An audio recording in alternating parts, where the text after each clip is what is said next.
Hey, this is Anthony Green from Circa Survive, and you're watching 15minutemedia.com. Hey guys, it's Sarah here from 15minutemedia.com, and I'm here with the wonderful Anthony Green of Circa Survive. Welcome. Thank you for having me. So, as we begin this interview, I just wanted to say thank you for taking your time out to do this for us. It's my pleasure, trust me. Alright, Thanks so... for paying attention to our band.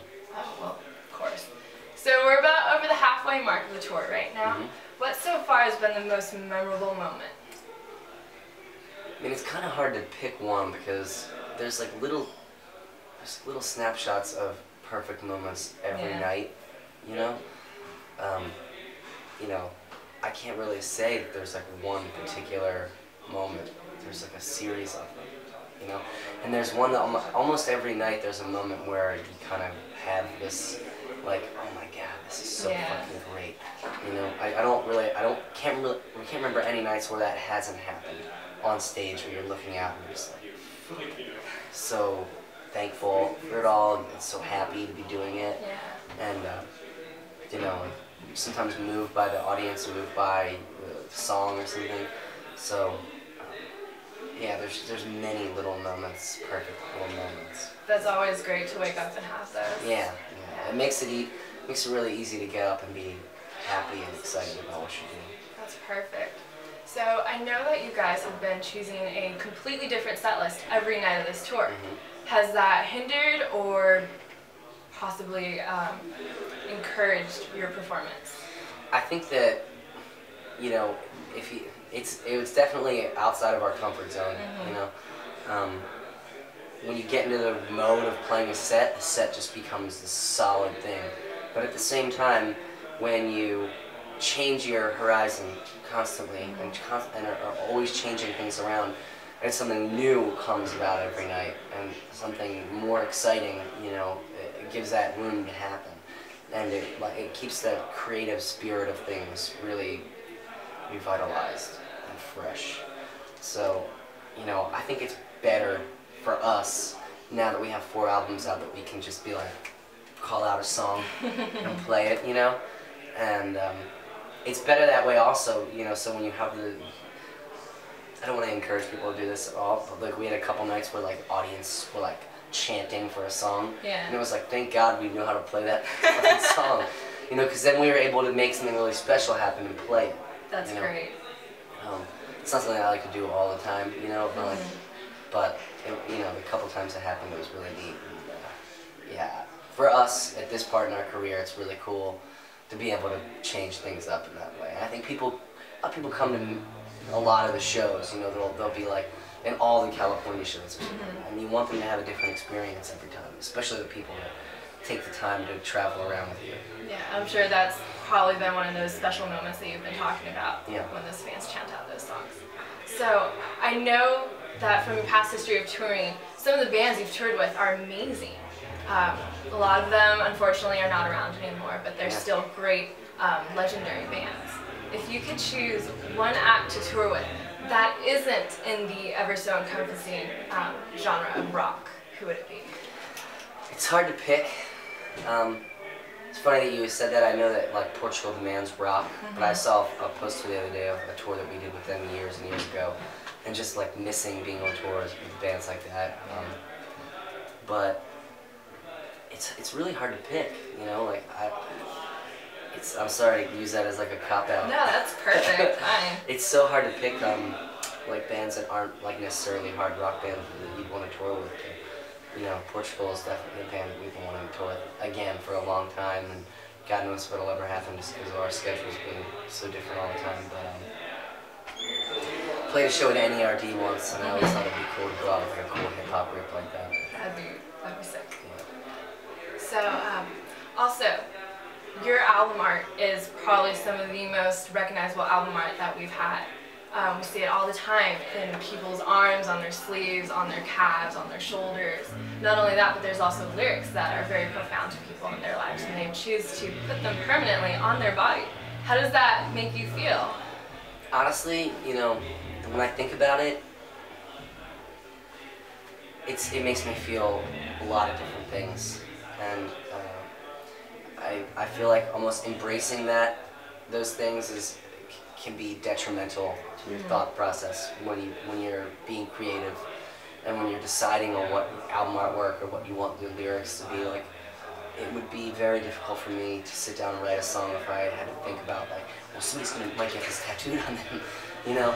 So the moment the moment I'm aware of it, I'm floored by it. It blows my mind. It's like having a shotgun blast go off in your head. You can't believe it.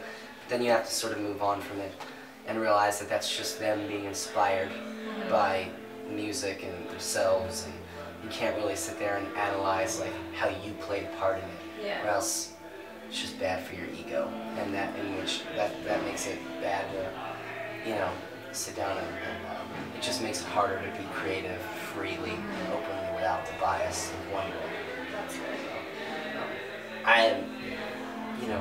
I'm so grateful for it. It's so cool being a band that people want to get a logo tattooed and lyrics tattooed on them and stuff. But I try not to think about it because it's pretty intense. It's overwhelming. I would always see people with tattoos when I was younger, like punk bands. Like I remember a guy had a Screeching Weasel tattoo that used to work in my dad's used to work like at this garage my dad went to. And I would always think, like, I can't believe the guy likes Screeching Weasel that much. You know, like, Screeching Weasel's great. Yeah. I was like, I can't believe he loves him that much. He got this tattoo on him forever. You know, I don't know. So, it's pretty cool. Pops about it. Yeah. The message boards have been completely blowing up with Violent Waves, and fans are coming up with their own theories on the meaning behind the title. A lot of them are thinking it's an ode to Juturna, being, I believe it's the Greek goddess of wells and fountains. And people are drawing the water connection, and, you know, they think it's this whole conspiracy to return to previous Circa Survive. Can you give us a little insight on the title? Well, I would never... I don't believe in going back and revisiting things. I believe in moving forward, always. And when it comes to creativity and writing, I'm never going to turn around and be like, I'm going to do like I did on this record before. I always want to do something new. So, thematically, there's a lot of really cool stuff that people have noticed about the title of the album and the symbolic nature of things and the relationships between the symbolisms of things. But I'm not going to like say whether or not any of them are legit, because I just would rather people not know. Well, that mystery for all of us. Yeah. But there'll never be like a Circa record. It's like, yeah, this one's supposed to be like the first one. It's always going to be something different. Progressive. Yeah, I mean, it's just, you know, we always want to do something different. So you're never going to hear another Juturna sounding album. You know, you're never going to hear an album that's like something that we did before. I like that. That's good to have. Can you take us through, a lot of fans want to know this, how Circa Survive works their magic. Can you take us through a typical day in the writing for Violent Waves? A lot of times it starts with a riff that Colin or Brendan come up with. You know, sometimes Colin will show up with an entire song, you know, like just written with rhythms and everything. Sometimes he'll show up with a riff. Sometimes it really happens in a lot of different ways. There's not like one method of writing.